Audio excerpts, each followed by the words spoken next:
Bonus bogus అట ఇద్దరిది ఇవ్వకపోతే బోగస్ అని తెలుస్తుంది. ప్రజలు నిర్ణయించుకుంటారు.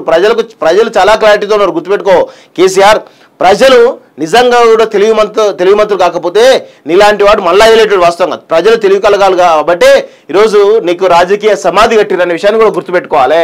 1,00,000 ఎకరాల్లో పంటలు ఎండిపోతున్నాయి. 6 గ్యారంటీల పేరుతో అరచేతిలో వైకుంఠం. సింగరేణిని కాపాడుకోవాలన్నా, మంచిర్యాల జిల్లాగా ఉండాలన్నా బీఆర్ఎస్ ని గెలిపించాలి. ప్రధాని నరేంద్ర మోడీవి ఉత్త గ్యాస్ కంపెనీ ప్రాణాలు ఇచ్చాయినా రాష్ట్రం కోసం పోరాడతా. అబ్బో ప్రాణాలు ఇచ్చారా? ఏం పోరాడుతావా? నాకు అర్థం కాదు. ఏం పోరాడుతావు?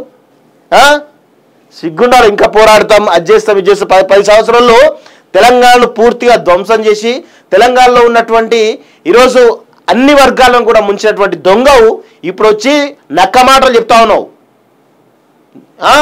గివా ఈ 10 సంవత్సరాలు చేసినావు. మరి సిగ్గుండాలి కొంచెమైనా. సిగ్గు శరం లేకుండా 10 సంవత్సరాలు అన్ని రంగాల్లో విధ్వంసం చేసి నీ కుటుంబానికే పదవులు కట్టు పెట్టుకొని నీ కుటుంబం మొత్తం కూడా లక్షల కోట్ల రూపాయలు దుబ్బి తింటా ఉంటే దానికి వత్తాసు పలికినటువంటి నువ్వు మాట్లాడేది ఈ దొంగ మాట్లాడుతూ ఉంటే దొంగనే దొంగ దొంగ అని అరిచినట్టు కనబడతా ఉంది వాస్తవంగా.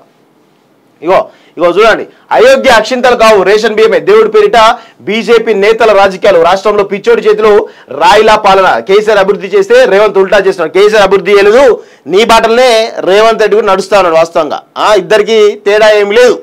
వాస్తవంగా ఇద్దరే పిట్టల దొర ముచ్చట తయారు.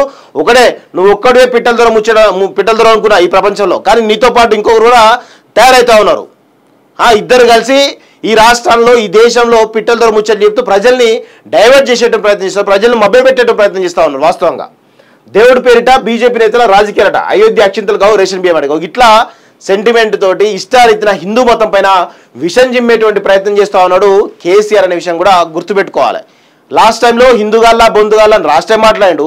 ఇప్పుడేమో అయోధ్య అక్షింతలు కావు రేషన్ బియ్యం అని చాలా స్పష్టంగా చెప్తా ఉన్నాడు. మరి ఈయన ఏమనాలి?